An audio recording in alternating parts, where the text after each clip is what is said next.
Bienvenue à Comex Actu News. Madame, Monsieur, bonsoir. Sous la médiation du président angolais João Lourenço, il est prévu une rencontre ce mercredi 6 juillet entre le président de la République démocratique du Congo, Félix-Antoine Tshisekedi, et son homologue du Rwanda, Paul Kagame. Au centre des discussions, la situation sécuritaire à l'est de la RDC et des réactions fusent de partout. Maître Patrick Tambwengoy espère que cette rencontre ramènera la paix et la sécurité. Et suivez, il est au micro de Edith Waiki et Vadia. Vous savez, quand il y a un conflit, c'est toujours intéressant que les deux parties protagonistes puissent se rencontrer pour voir s'il n'y a pas lieu de trouver un arrangement dans le sens d'apporter la paix. Vous savez que la région de l'Est de la RDC est l'objet de déstabilisation de la sécurité, cause beaucoup de déplacés internes et ne permet pas un véritable développement économique de cette contrée-là. Et je crois que le président Tshisekedi avait fait de la question du rétablissement de la paix et de la sécurité à l'est du pays un de ses chevaux de bataille pour lequel il tient. Et je crois que tout Congolais digne de sa patrie, de sa nation, ne peut que partager ce même espoir, cette même volonté de voir la paix se rétablir à l'est du pays. Alors, nous avons tous suivi aussi l'adresse du chef de l'État à l'occasion de la fête de l'indépendance du 30 juin. Il est revenu sur la problématique de l'agression, qui est une guerre d'agression.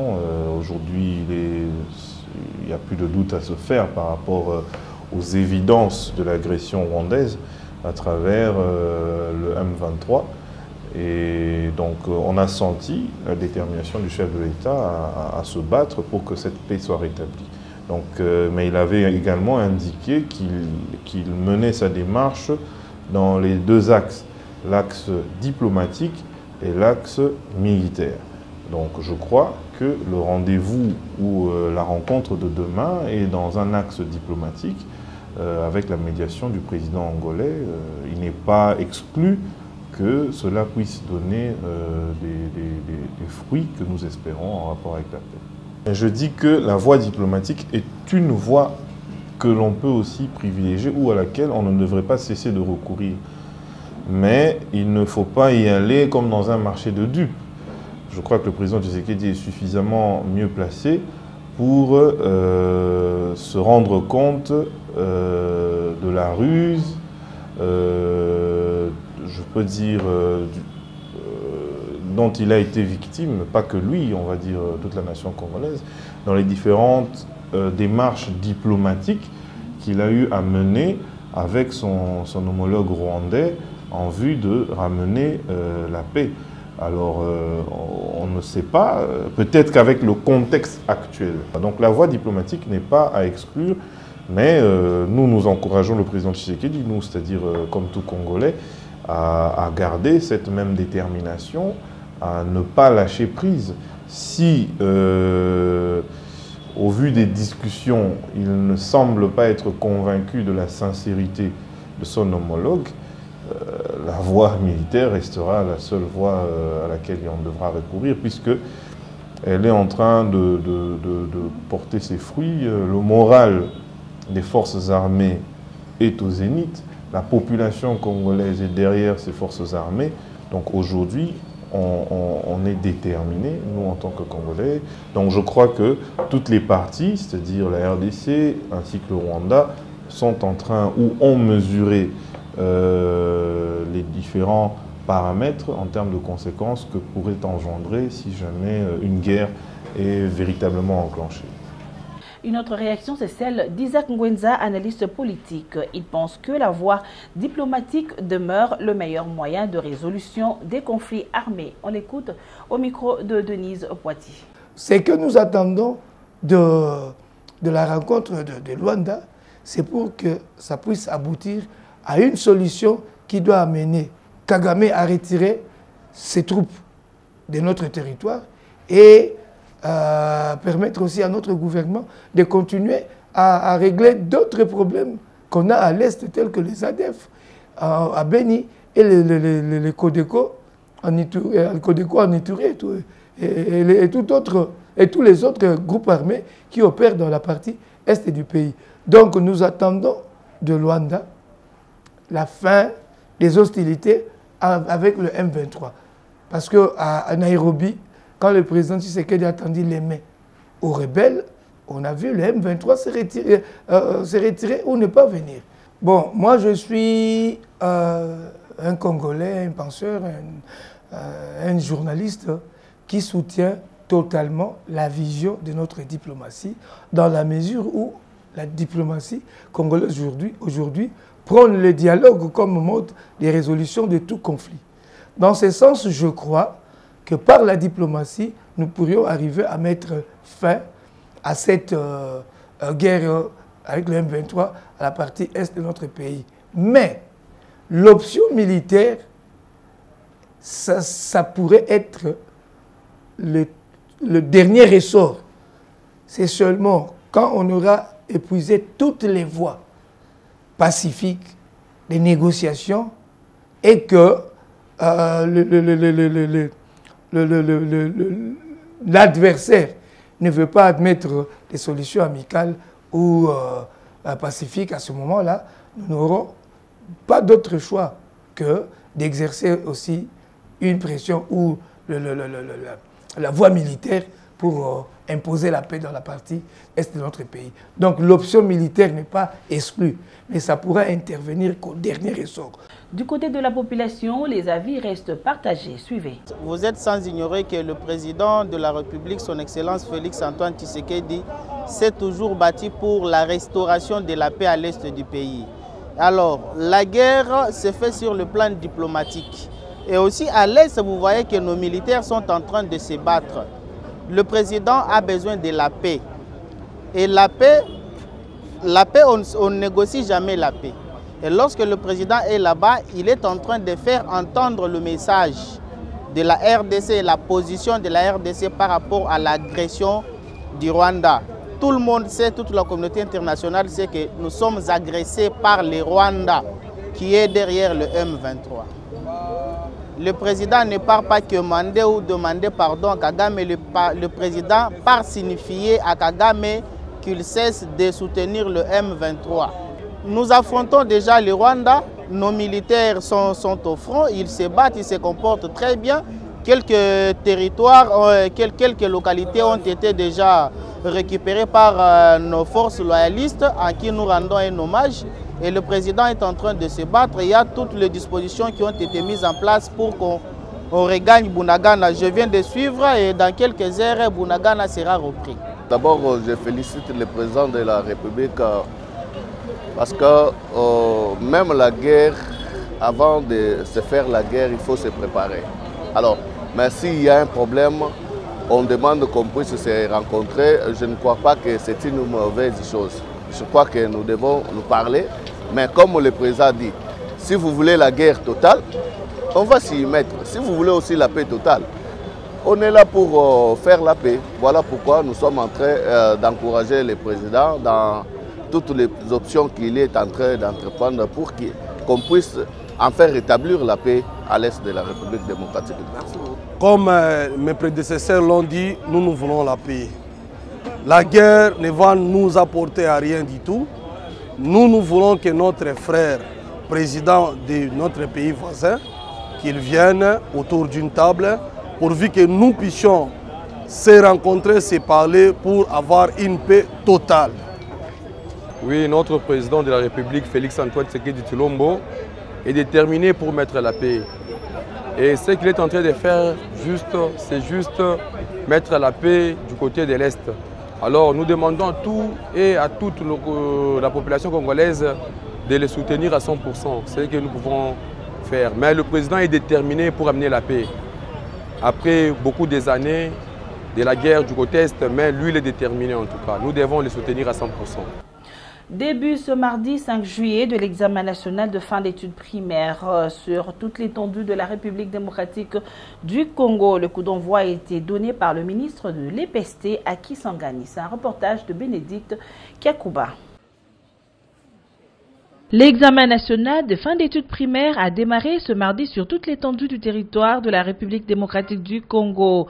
Pour les élèves du complexe scolaire Les Joyeux Lutins et ceux d'autres écoles situées à Bandalungwa, l'épreuve d'ENAFEP s'est bien déroulée dans l'ensemble, bien que certaines questions étaient très difficiles et compliquées. Oui, mais quand même on s'est débrouillé pour très bien travailler. Dans les branches histoire et français. Avec beaucoup de questions d'histoire, de français. Donc c'était un peu difficile, mais on s'est quand même débrouillé. Le TNFF était un peu difficile. Il y avait des questions, d'autres qui compliquaient, d'autres qui étaient faciles. La géographie. C'était un peu difficile. Bon, ça s'est bien passé, un peu de difficultés, mais ça passait. Enseignant de l'école Joyeux Lutins, M. Mamboté affirme que les examens se sont bien passés. Vraiment, les enfants sont très contents parce que tout ce qu'on a révisé, ils ont trouvé ça. D'abord, eux-mêmes disent que l'examen était vraiment trop facile là. Et nous sommes très contents par rapport à la formation parce que les enfants étaient suffisamment bien préparés. Au Joyeux Lutins, il n'y a que de 100%. Parce que les enfants de Joyeux Lutins sont impeccables. Bon, les difficultés, non, parce que les parents de Joyeux Lutins sont des parents très consciencieux. Ils payent très bien les frais scolaires. Donc on n'avait pas de retard. Vraiment, les enfants étaient suffisamment très bien préparés. Notons par ailleurs que les participants à cette épreuve de l'examen national de fin d'études primaires 2022 sont au nombre de 2 11 188 élèves, dont 958 649 filles, alors que l'édition 2021 avait enregistré 1 559 880 826 finalistes, signale le ministère de l'EPST.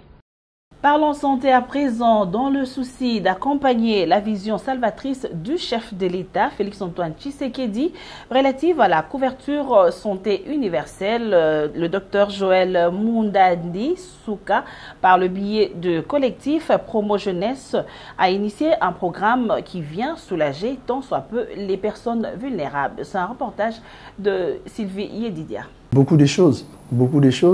Le programme Fati Santé, c'est une donne qui vient de s'ajouter aux grandes réalisations de son Excellence, Monsieur le Président de la République, son Excellence, Monsieur Félix-Antoine Tshisekedi Tshilombo, qui prend en étau comme les aspects sanitaires comme l'un de ses chevals de bataille. Vous savez, on ne peut pas parler d'un développement sans pour autant parler de la santé. Alors, le problème de la santé, les secteurs de la santé touche énormément le président de la République. Alors, il avance en dire, mais demeurant cependant vrai qu'on ne pouvait pas laisser seul le président aller dans le sens de ces combats pour gagner, arracher la victoire sans pour autant qu'il soit accompagné. Nous, on a pensé en 2018. Alors que nous étions encore en plein champ de bataille, durant la campagne électorale, nous avons eu la chance d'accompagner les chefs de l'État, parce que je faisais partie intégrante de l'équipe de cette campagne. Alors à l'époque, je m'étais inspiré par rapport à ces projets. J'ai dit présenter au chef de l'État, à l'époque président du parti, le projet Fati Santé. Nous avons essayé de caricaturer le modèle d'Obamacare au modèle congolais. Alors il fallait quand même présenter un projet et qu'il faille intéressant les communautés de base, notamment les Kinois et d'ailleurs. C'est alors qu'on a essayé de mettre la machine en marche. Nous avons réfléchi énormément sur le projet Fati Santé, un projet qui fait une déclinaison de la couverture santé universelle au niveau de la communauté de base. On s'est dit, en attendant que le projet que le boss lui-même avait en esprit, nous, à notre niveau, on peut déjà aller. Pendant la campagne, on organisa beaucoup d'activités liées à la promotion de la santé, dont le président de la République, à l'époque, président du parti, soutenait. Et nous avons rencontré un succès. Et c'est après le bilan que le président du parti, Félix-Antoine Tshisekedi, à l'époque, avait estimé me disant, écoutez, mon secrétaire national, au regard du succès que vous êtes en train de faire dans les secteurs, je suis en train de penser à ce que vous puissiez, dans un futur très proche, enrichir, actualiser le projet Fati Santé. Parce qu'une fois on sera au pouvoir, on peut capitaliser ces projets en appui aux actions du gouvernement. Donc voilà en fait la réussite de ces projets. Bon, comme on avait commencé au niveau de la base, il était question à ce que les besoins s'en faisaient tellement sentir, c'est ainsi qu'on a eu l'idée d'en faire d'une commune à une autre. C'est-à-dire au regard de ce qu'on a fait dans les districts de Mouamba et toutes les communes avoisinantes, les besoins étaient tellement énormes, il y avait tellement de demandes, à telle enseigne qu'il fallait maintenant rapprocher les soucis de la population. C'est ainsi qu'on a lancé la campagne Fati Santé d'une zone de santé à une autre. La ville de Kinshasa a plus ou moins 35 zones de santé. Allez-y comprendre avec les 35 zones de santé, lorsque vous lancez un projet si riche et qui attracte le partenaire tant national qu'international, les besoins de la communauté deviennent de plus en plus grands et ça nous pousse effectivement à sillonner toutes les zones, comme je disais, les 35 zones de santé. Mais hormis ça, les succès nous suivaient toujours. Au jour d'aujourd'hui, dans l'ancienne configuration, la cartographie géographique de notre pays, les projets maintenant ont pris l'ampleur. Les projets ne pas seulement dans la ville-province Kinshasa, le projet a traversé les Rubicons de notre entendement. C'est-à-dire, au jour d'aujourd'hui, dans l'ancienne configuration, les projets Fati Santé touchent au moins 11 provinces dans l'ancienne configuration. Et comme le projet consistait à ce qu'on appelle, il ne faut pas vraiment parler de la gratuité, comme on le pense, nous parlions à l'époque de l'accessibilité. Et puis cette accessibilité devait être conditionnée sous forme d'une coopérative sanitaire où les adhérents eux-mêmes cotisent. Allez-y comprendre, avec la situation économique de notre pays, nous on a voulu capitaliser les efforts de tout un Congolais, ramener l'adhésion au niveau de la base, ce qui revient à dire qu'il faut rabattre le prix. C'est comme une mutualité. Oui, c'est comme une... Ouais, voilà, on a fait ce qu'on appelle la mutualisation. Et on a mutualisé Fati Santé. Au jour d'aujourd'hui, tous les adhérents cotisent à la hauteur de 10 000 francs congolais. Il y a des cartes des adhérents. Bien sûr, bien sûr. Il y a des cartes des adhésions. Et ce qui fait qu'une personne qui adhère à nous, et comme on a signé avec une banque de la place, en coopération, on est allié avec la Bank. Donc Fati Santé a des livres au niveau de la Bank. Et ce qui fait que tous nos adhérents, ils versent mensuellement leur quotidien à la hauteur de 10 000 francs congolais, c'est-à-dire l'équivalent de 5 $. Et ce qui leur permet, une fois qu'ils tombent malades, tout ce qui a trait à la généralité des prises en charge. En culture, madame, monsieur, sachez que le grand mécène et homme d'affaires Laureano de Aguiar, le DG de Sokoko, va produire le 23 février de l'année 2023 l'artiste musicien Kofi Olomide en la salle de la Défense Arena à Paris en France. Suivez cet élément. Face à face à Monsieur Laurent Sokoko. C'est un grand concert qui va livrer l'artiste musicien Kofi Olomide en la salle de la Défense Arena de Paris en France au mois de février de l'année 2023. La production est signée le grand mécène et homme d'affaires, le pétrolier Laureano de Aguiar, directeur général de Sokoko. Un spectacle haut de gamme à la hauteur du producteur. Et pour sceller ce contrat, un protocole d'accord va être signé entre les deux parties ce mercredi 6 juillet 2022 en la salle de conférence de l'hôtel Sokoko à Luanda en Angola à partir de 16h heure locale. Laureano de Aguiar va donc offrir au public non seulement de Paris mais de partout ailleurs aux Kofifil et Kofiettes un moment propice pour adoucir leurs oreilles avec les beaux opus de Kofi Olomide. C'est donc un gros poisson que le grand Laureano de Aguiar a pêché et le met sur la table de dégustateurs. Avec la signature de ce protocole d'accord, il n'y a plus aucun doute. Kofi Olomide attendu en février 2023 en la salle de la Défense Arena de Paris. Une production signée de main de maître Loriano de Aguillard dit Yal Laurent Sokoko, l'homme aux empreintes indélébiles. Notez qu'après cette cérémonie de signature de contrat, les invités seront conviés à déguster de poissons pêchés par l'entreprise Sokoko. Quittons Luanda pour Kinshasa à présent. Conduite par sa coordonnatrice, la délégation de Media Women a visité le centre d'accueil Ndako Yabiso qui vient en aide aux enfants de la rue dans la commune de Selembao. Une descente effectuée en perspective d'une récente activité que compte organiser cette plateforme des femmes des médias en faveur des enfants de la rue. Suivez ce reportage que nous propose Sylvie Yedidia et Stélan Koumon. La délégation des femmes des médias réunies au sein de Media Women est descendue le samedi dernier au centre d'accueil Ndako Yabiso pour une prise de contact avec le staff qui assure la prise en charge des enfants de la rue dans cette maison devenue la leur.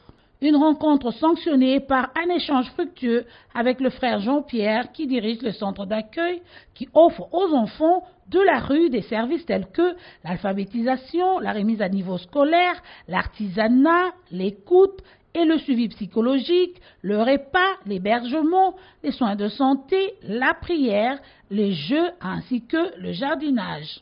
Cette descente de Media Women est effectuée en prévision d'une activité qu'elle compte organiser en faveur des enfants de la rue de Ndako Yabiso. Conduite par sa coordonnatrice Denise Poiti, la délégation de Media Women a visité les différentes extensions où sont hébergés les petits et les grandes filles qui vivent dans la rue. Tous les personnels de Ndako Yabiso étaient éblouis par notre passage dans cette maison qui redonne le sourire aux enfants de la rue.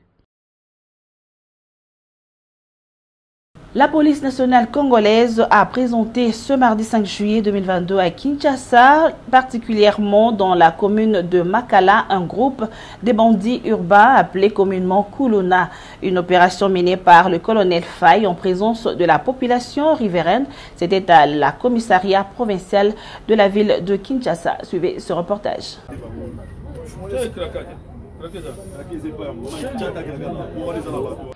Devoir de rédévabilité oblige, le colonel Faye, appelé Kofi Ngombe, a procédé à la présentation devant public d'un groupe de bandits urbains dénommé Kuluna par les Kinois. Ces malfrats qui s'adonnent à troubler la quiétude des paisibles citoyens ont été sous le projecteur ce mardi dans l'enceinte du sous-commissariat de la municipalité de Makala. Le colonel Faye, appelé Kofi Ngombe, a procédé à la présentation devant public d'un groupe de bandits urbains dénommé Kuluna par les Kinois. Le général Betty Kofi na mesa, nga pe na zuba élément na ngai, bango yo, tukiti na terrain, butu, kokanga bato zoma tukami bango. Toza toujours aux aguets. Kolanda ngo na sima ti na suka. Ne bazalia. Population makala bazala kimia. La police est toujours combattre la bango na biloko na bango. To senga na bango bazala collaboration étroite na la police. Ce côté bato bazali ba dénoncer pour bisto que na kecha bango. To da dia ba source déjà biso bazali déjà sur terrain. To cha bango so ba mobulu nyoso makale aussi là. Parce que so ba tambola. Tongo tout tongo. Donc cette fois-ci biloko na société d'avance fino comme pas procureur, aller kana flagrance. Aller kana flagrance ba condamner bango. De biloko na société. Tout cela est dans trompé, le magistrat. Donc, il y a une flagrance. Condamné sur place pour ma camarade ici. Donc, l'état-major de l'année la Makala. Qui sait ce que vous avez fait? A trouvé 2-3 jours aussi. Donc, bête en ressources. Base à la kimia, batambola, base à la kimia. Moins de pépins, bêtis singa toké to kiti to kangi. 085 86 48 48 3. On a bobé en direct bazinga ma. Le colonel Faye, bazinga direct. Ces malfrats qui s'adonnent à troubler la quiétude des paisibles citoyens ont été sous le projecteur ce mardi dans l'enceinte du sous-commissariat de la municipalité de Makala. Sur le pas du général Kassongo et respectueux du mot d'ordre de la hiérarchie, le colonel Faye a eu des mots durs pour tirer les oreilles de ceux qui voudront continuer à cœur joie dans cette mauvaise entreprise. La police nationale congolaise dit ne ménager aucun effort pour réduire jusqu'à effacer ce banditisme urbain appelé Kuluna.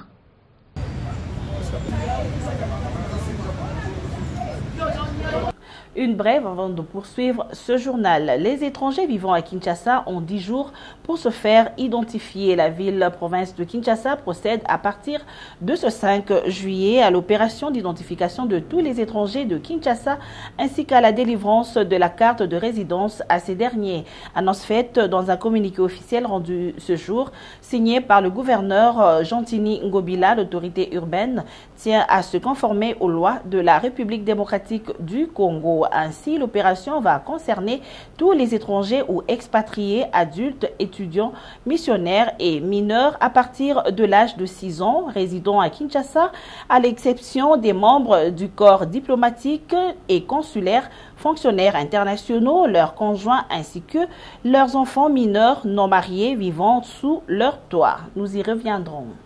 Prenons à présent connaissance de la Mercuriale des bois publiée par la Commission nationale des Mercuriales pour la période du 1er mai au 31 octobre 2022. Suivez. Les tendances semestrielles de la Mercuriale des bois allant de la période du 1er mai au 31 octobre 2022 se présentent comme suit. Le grume d'Afromosia observera le prix de 384,33 € pour la qualité marchande le mètre cube, 338,36 € pour la qualité standard le mètre cube et 303,94 € pour la qualité bois courant le mètre cube. Le grume du bois Sipo observera le prix de 271,26 € pour la qualité marchande le mètre cube, 255,21 € pour la qualité standard le mètre cube et 211,75 € pour la qualité bois courant le mètre cube. Le grume du bois Wenge, autrement appelé bois noir, se vendra à 400,82 € pour la qualité marchande, 358,92 € pour la qualité standard le mètre cube et 316,75 € pour la qualité bois courant le mètre cube.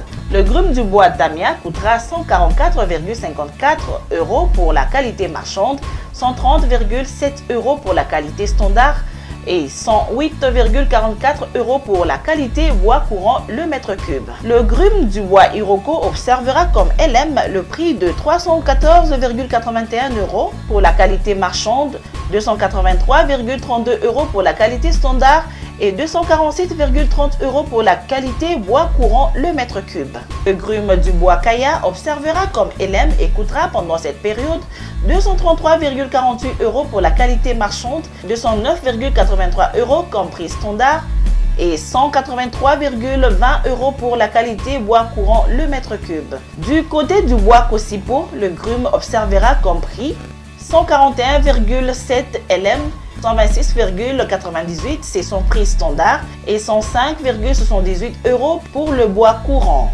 Le bois Padouk observera le prix de 300,28 € pour sa qualité moyenne, 245,87 € pour la qualité standard et 191,62 c'est le prix de la qualité du bois courant le mètre cube.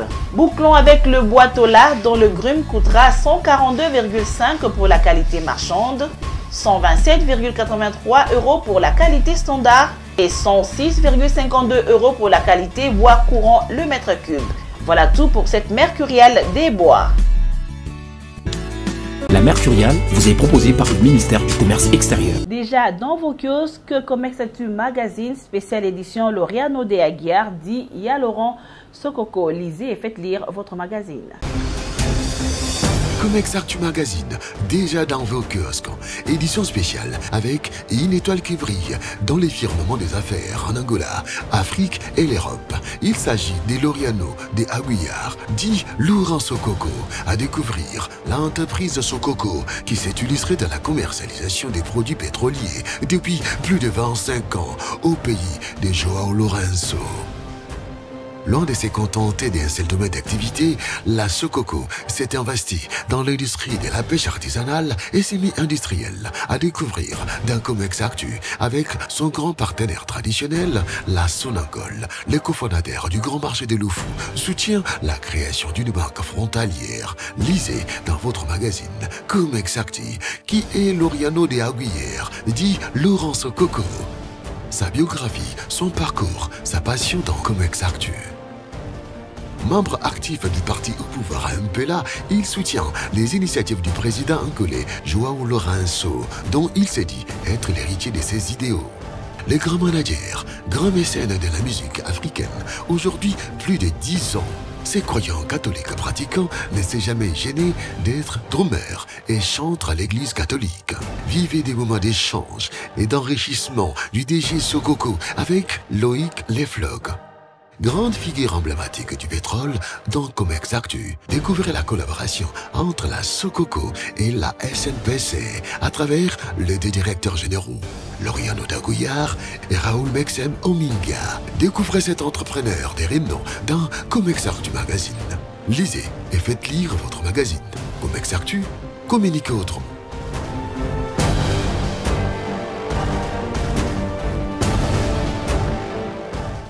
Mesdames, Messieurs, c'est la fin de cette édition du journal. Merci de nous avoir suivis. Je vous retrouve demain à la même heure et à la même chaîne. Merci.